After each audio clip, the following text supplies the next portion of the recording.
romances in New Jersey. Okay, let's get back to work. 20 NFL teams begin OTAs tomorrow. Time now for some Graziano. Didn't get that the emphasis on the right syllable. You're good. What can you tell us about the Browns quarterback competition? It looks like Todd Monken, the new head coach, is splitting up the offseason reps between Shedeur Sanders and Deshaun Watson. Yes, Deshaun Watson is still there. He's entering the fifth and final year of the 5-year, fully guaranteed $230 million contract they gave him as a condition of the trade that brought him there from Houston. He has played a grand total of 19 games over the first 4 years, but he's healthy and apparently a candidate to win the starting quarterback job in Cleveland.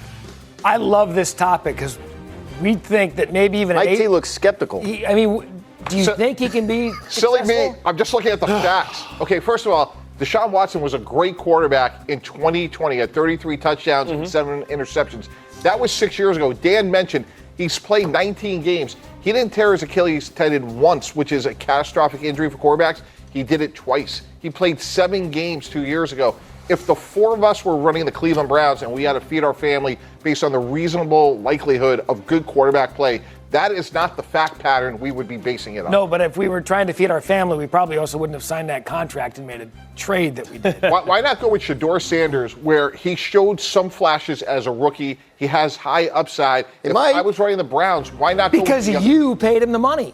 Right, but that's a sunk cost, and that's ancient history. Yeah. So then if that's the case, why didn't you cut him or waive him and let him go sign somewhere and try and be a backup and do that? Like, listen, Deshaun Watson, for all that we talk about Deshaun Watson, what he hadn't been, what he was pretty special. Yep. 3-time Pro Bowler. He at one point people were making the argument, would he be better on Kansas City than Patrick Mahomes? Now, I know that's laughable now, but the kid is only 30 years old. You can't tell me that somebody's career in football life is over at 30 when you talk about quarterbacks playing to 40. Yes, he's had 2 ACLs, but so did Thomas Davis, and he was a linebacker. I don't need him to be running around. I need him to be able to throw the ball from the pocket, and we know he has tremendous arm talent. We know traditionally he was a winner. I think maybe just under Stefanski, that was the wrong system for him, and the injuries played a big role. We understood the circumstances in which he got there in.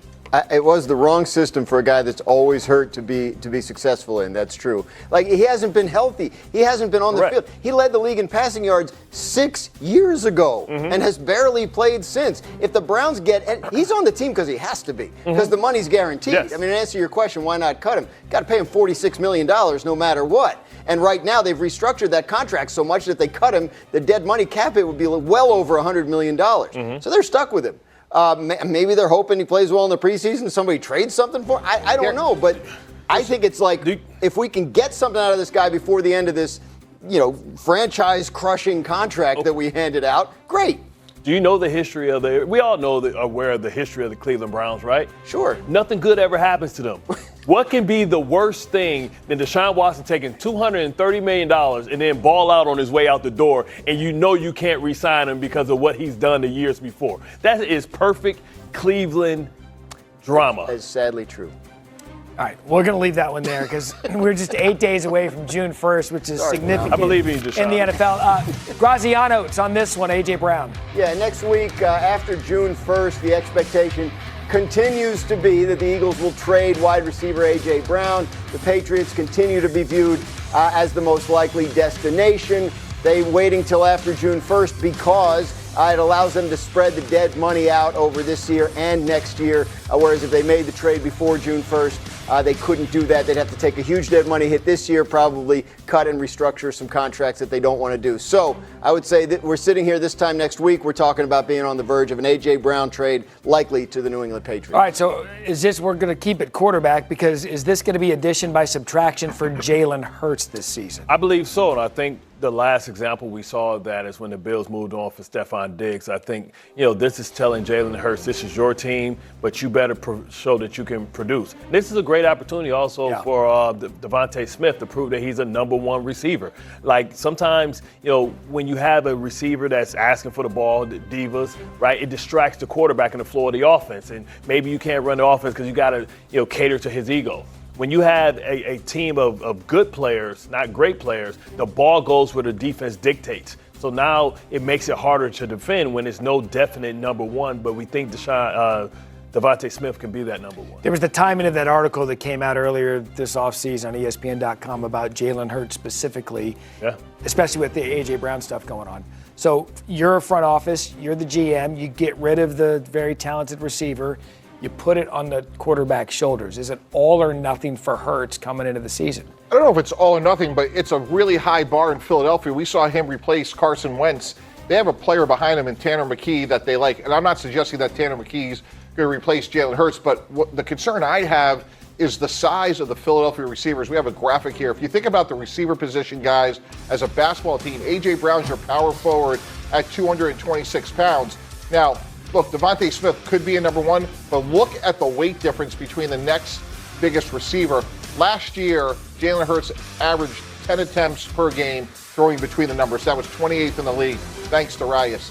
So the question is going to be is who's going to take care of some of this heavy lifting for Philadelphia? Are they going to try to get the ball more between the numbers with new offensive coordinator Sean Mannion? So there are a number of questions. This is a big year for Jalen Hurts, just, again, given the bar in Philadelphia. Look, he's signed for 3 more years. He's got $22 million in guaranteed money in 2027. So that feels like it locks him in. But to your point, the Eagles have a history of moving on, even from Super Bowl heroes, if they decide the time is right and it's not the right guy. So I do think there's a lot of pressure on Jalen Hurts this season. He has to learn a new offense yet again, as he always does. And yes, I think there's a big question. Devontae Smith, can he be a real number one? Physically, he doesn't profile that way. What does A.J. Brown bring back in return, though, as well? Good question. Because I think it's going to be interesting. That's something. I mean, bring back a first-round pick. And maybe something else, maybe. Right? So you look at that. It's a guy named Brandon Ayuk out there. You can, trade one problem for the next and get him on the cheap. We'll table that for the June 2nd rundown. Shall we? The New York Giants, eventful week. First on Thursday, head coach John Harbaugh said he didn't know Malik Neighbors would be back from what he said was, quote, not a simple knee injury. Neighbors tore the ACL on his right knee in September, has had 2 surgeries since. On the same day, Giants defensive lineman Roy Robertson Harris tore his Achilles while working out. He'll miss the entire season. He was expected to start as the Giants try to rebuild the interior of their line after trading Dexter Lawrence. And then Friday, quarterback Jackson Dart introduced President Trump at a prep rally in New York, and his appearance with the president prompted his teammate Abdul Carter to respond on social media, saying afterwards, quote, thought this blank was AI. What we doing, man? Did after the post sparked considerable reaction from around the league. He then responded with, me and JD6, quarterback Dart, are good. We spoke earlier as men. Y'all can keep y'all narratives. So that's what's been going on. That's a week in review for the Giants by Scott. For May, and Dan Graziano. That's a news-packed first part in May. Political differences aside, not getting into that because no one cares. What we care about is how early on in a tenure with a head coach, there could be an issue in the locker room. How are you handling this as GM? Well, first of all, it's family business. There's always going to be disagreements. But more fundamentally, the job description of a quarterback is, do your teammates believe that you can lead them to where you want to go? And if I'm Jackson Dart, the most disturbing number from last year is he was hit 148 times in 12 games as a starter. That is simply not sustainable. So you have to earn the trust of your teammates.